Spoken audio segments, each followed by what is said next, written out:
మనతో మాట్లాడడానికి కీర్తిరెడ్డి గారు ఉన్నారు. ఆమెను అడిగి తెలుసు. మనం ఇప్పుడు 33% రిజర్వేషన్లు వస్తే సర్పంచ్ నుంచి కూడా పార్లమెంట్ దాకా కూడా మహిళలకు రిజర్వేషన్లు వస్తాయి. కానీ కొందరు ఉద్దేశపూర్వకంగా దీన్ని అడ్డుకోవాలనుకుంటున్నారు.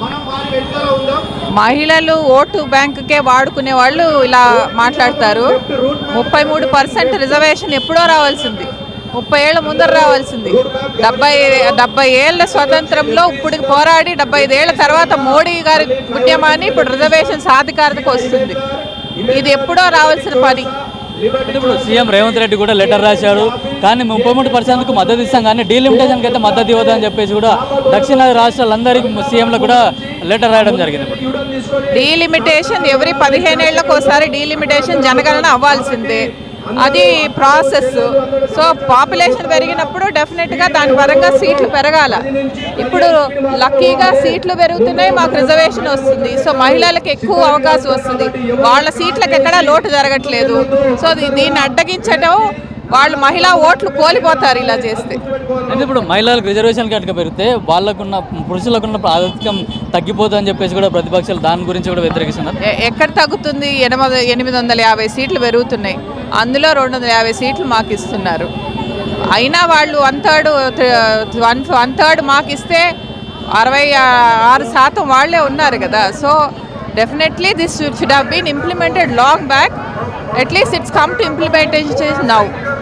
బీఆర్ఎస్ వాళ్ళు కూడా మహిళా బిల్లులు కూడా మద్దతు ఇస్తామని చెప్పి కూడా ప్రకటించడం జరిగింది. దీనిపైన ఏమంటారు? అన్ని పార్టీలు irrelevant of delimitation they should give మద్దతు to this women reservation bill. ప్రతి ఒక్కళ్ళు ఆహ్వానిస్తున్నారు. ఆహ్వానిస్తేనే డెఫినెట్గా ఉమెన్ లెడ్ గవర్నమెంట్లో డిఫరెన్స్ తెలుస్తుంది వాళ్ళకి. మహిళలు ఎడ్యుకేషన్లో, ఎంప్లాయ్మెంట్లో అన్ని చోట్ల సమపానాల్లో ఉన్నారు. మన దేశంలో లేట్ అయింది. వేరే దేశాల్లో 40-50% కూడా ఉంది రిజర్వేషను. ఇప్పుడు చట్టబద్ధంగా రైట్ఫుల్గా we are getting hour right.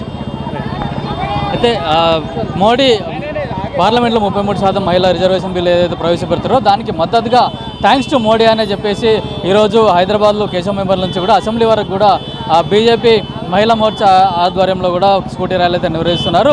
33% reservation కనుక వస్తే భారతదేశంలో అన్ని అంటే సర్పంచ్ నుంచి కూడా పార్లమెంట్ ఎంపీ స్థానాల వరకు కూడా మహిళలు అన్నింటిలో కూడా వృద్ధిలోకి వస్తారు. దేశం కూడా బాగుపడుతుంది. బీజేపీ ప్రభుత్వం అంటేనే మహిళా ఉన్నతి కూడా అభ్యుదయాన్ని కూడా పాటుపడుతుంది. దీంట్లో భాగంగానే ఈరోజు 33% మహిళా రిజర్వేషన్ ప్రవేశపెడుతున్నారని చెప్తున్నారు. అట్లాగే ఈ బిల్లు కూడా అన్ని రాజకీయ పార్టీలు కూడా మద్దతు ఇవ్వాలని చెప్పేసి కూడా ఇప్పటికే ప్రధానమంత్రి మోడీ కూడా అన్ని పార్టీలను అయితే కోరడం జరిగింది. అయితే మరో 3 రోజుల్లో కూడా రేపు 16, 17, 18 తారీఖులో మహిళా బిల్లు పైన కూడా ప్రత్యేకంగా పార్లమెంట్ సమావేశం దీనిపై చర్చించి బిల్లుని కూడా ఆమోదించే అవకాశం ఉంది. కెమెరామెన్ కిరణ్ కుమార్, పల్లవి టీవీ, కేశవ మెమోరియల్, హైదరాబాద్. రాలేదు, కానీ నరేంద్ర మోదీ గారు ప్రయత్నం చేసి అన్ని పార్టీల నుండి మనం వాళ్ళని ఈరోజు ఒప్పించి పార్లమెంట్లో ఈ బిల్లుని పాస్ చేసి ఒక చట్టం కింద మార్చినటువంటి ఘనత నరేంద్ర మోదీ గారిది. కానీ మహిళా బిల్లు రావద్దు, మహిళలకు రిజర్వేషన్ రావద్దు అనేటువంటి కాంగ్రెస్ పార్టీ కుట్ర పొందుతూ ఉంది. అందుకనే కొత్త అంశాలు తీసుకొచ్చి ఈ బిల్లు ఎట్లయినా పాస్ కావద్దు అనే ప్రయత్నం చేస్తూ ఈరోజు రేవంత్ రెడ్డి గారు అదేవిధంగా వారికి సంబంధించిన ఇండియా అలయన్స్ అందరూ కూడా ఈ యొక్క అంశం పైన తప్పుదారి పట్టిస్తూ అబద్ధాలు ఆడుతూ ఉన్నారు. దక్షిణాది రాష్ట్రాలకు అన్యాయం జరిగిపోతుందని చెప్పేసి రేవంత్ రెడ్డి గారు ఉత్తరం మీద రాశారు. ముఖ్యమంత్రి కానీ ప్రధానమంత్రి కానీ ఇది దేశ విభజనకు దారి తీసేటటువంటి చర్యగా భావిస్తూ ఉన్నాం. రేవంత్ రెడ్డి గారు కాంగ్రెస్ పార్టీలో చేరినప్పటి నుంచి కూడా కాంగ్రెస్ పార్టీ యొక్క విభజన రాజకీయం ఏదైతుందో, విభజిత రాజకీయం ఏదైతుందో దాన్నే అనుసరిస్తున్నారు. దేశాన్ని మతం పేరు మీద, కులం పేరు మీద, ఇప్పుడు ప్రాంతాల పేరు మీద విడదీసే ప్రయత్నం కాంగ్రెస్ పార్టీ చేస్తుంది. వాళ్ళ ఉత్తరమే చెప్తుంది వాళ్ళకు మహిళా రిజర్వేషన్లు ఇష్టం లేదు.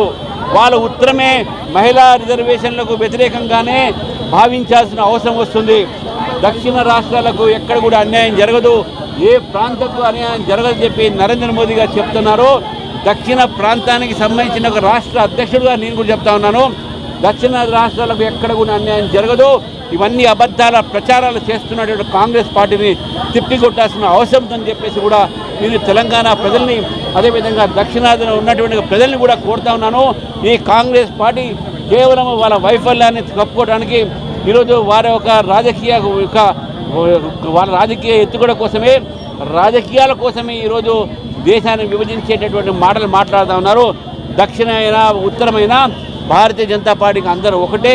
ఎక్కడ కూడా అభివృద్ధి కార్యక్రమాలకు వెనక ముందు పోయేది లేదు, అందరిని సమానంగా చూస్తామని చెప్పి కూడా తెలియజేస్తూ మరి మహిళా బిల్లు వచ్చిన సందర్భంగా మహిళలకు 33% ఈ రిజర్వేషన్ వచ్చిన సందర్భంగా నేను రాష్ట్ర మహిళలందరూ కూడా నేను నరేంద్ర మోదీ గారి తరఫు నుంచి అభినందన తెలుపుతా ఉన్నాను.